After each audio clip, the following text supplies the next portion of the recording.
Amazon d'ailleurs me contredira pas, c'est qu'il y avait des problèmes, enfin les rapatriements en tant que tels, la fin de la guerre était un problème qui ne concernait pas le Conseil d'État parce que c'était un problème de souveraineté d'État.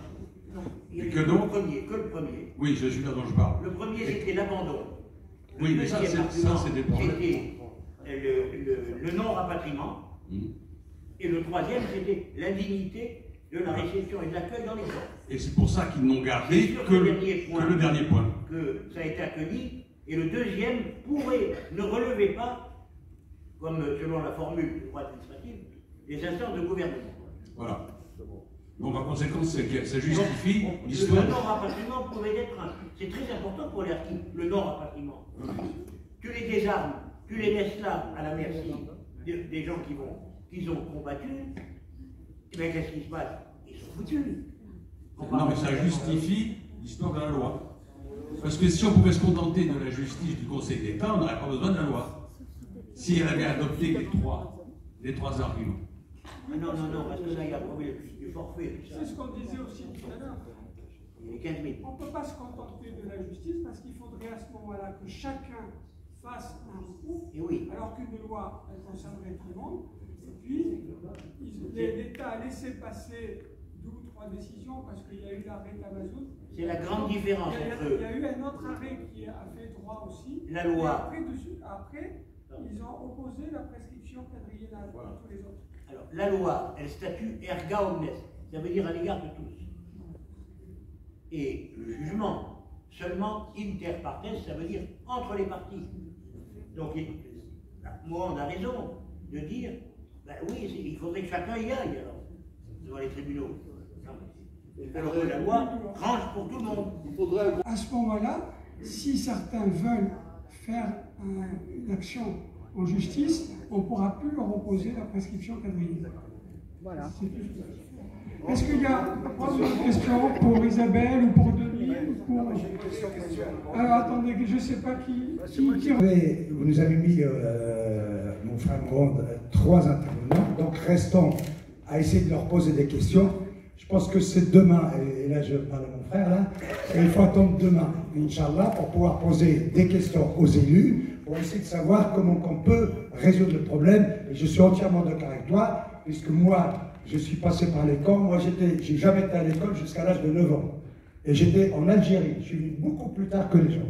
Donc, je n'ai pas été à l'école, donc je ne vais pas raconter ma vie ici, mais simplement pour dire, tout à l'heure, moi, ce que j'ai trouvé intéressant, c'est, je ne sais plus comment elle s'appelle, la dame. Comment? Isabelle. Si je peux me permettre de t'appeler Isabelle. Tout à l'heure, quand tu disais le pardon, est-ce que le pardon, c'est nous qui devons l'accepter ou nos parents qui sont morts? Est-ce que peut-on parler de pardon alors que nos parents sont morts? Parce que c'est eux de pardonner. Ils ne pourront jamais pardonner parce qu'ils sont sous la terre. Jamais. Oui? Non, attendez, je finis ça. Et quand je disais le mémorial, pour rester toujours dans le débat, et le mémorial est très intéressant pour qui? Pour nous.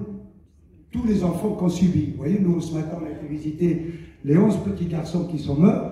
On était émus. Il y en avait beaucoup qui pleuraient. Pourquoi? Parce que cette histoire-là, elle a été connue de quelques-uns, il n'y a pas très très longtemps. Et je remercie Mohamed qui nous a parlé ce matin, mais je crois qu'il y a des choses comme ça. Et donc, le mémorial est très important. C'est pour ça qu'il faudrait peut-être juste centrer le débat aujourd'hui sur ces choses-là. Et merci de m'avoir écouté. Bien sûr, je suis tout à fait d'accord. Hein. Je veux dire, les morts ne peuvent pas pardonner et je pense que les descendants des morts ne peuvent pas non plus pardonner. En fait, je pense que c'est une société qui n'a pas accompli son devoir, qui est responsable, qui n'a pas été à la hauteur de sa responsabilité dans le temps de l'histoire de demander pardon. Mais bien évidemment, je crois que si on demande pardon de l'impardonnable, il ne faut pas s'attendre à l'obtenir. Simplement, il faut mettre en place des conditions où au moins cette demande elle est entendue. Voilà, c'est tout. D'une certaine manière, je dirais, c'est montrer qu'on demande vraiment pardon, que c'est pas un pardon verbal, quoi. Parce que sinon, c'est facile de dire pardon, tout le monde dit pardon tout le temps, en fait. Ça veut absolument rien dire. Mais je pense que mettre en place les conditions du pardon, ça veut pas du tout dire que le pardon, il peut être accordé, en particulier par ceux qui sont disparus et qui sont morts. Ils l'accorderont pas. Simplement, au moins, la responsabilité est reconnue, la faute est reconnue. Voilà. Au moins reconnaître la faute. dire, d'abord, j'étais très ému par l'intervention de notre ami, en particulier du choc que peut représenter, enfin, de l'émotion que peut entraîner la visite du mémorial. Il faut savoir que c'est une émotion qui évidemment va concerner les enfants, les petits-enfants de Harki, mais aussi les autres populations qui découvrent cette histoire. Et pour moi, c'est un enjeu absolument majeur. Alors, je voudrais simplement revenir sur la question ensuite du pardon et de la responsabilité.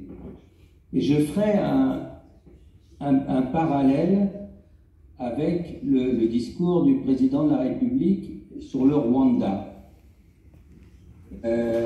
Le processus me semble très intéressant, celui qu'il a lancé. Il a désigné un groupe de spécialistes, des historiens, en particulier des sociologues, peu importe, pour faire un travail de recherche, pour établir ce qui s'est passé au Rwanda avec, vous le savez, à l'arrivée, un génocide entre 800 000 et 1 million de personnes.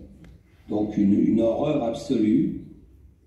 Et il a dit, je ne vais pas demander pardon, parce que ce n'est pas moi qui peux demander pardon. Les personnes qui sont victimes, les descendants, peuvent nous accorder un pardon, mais ce n'est pas dans ces termes-là que nous, en tant qu'État français, on doit intervenir. Lui, en tant que chef de l'État, et je pense que ça se retrouve parfaitement dans le cas des Harkis, c'est parler en termes de responsabilité de la France, de responsabilité de l'État français. Et là, on a des choses à dire.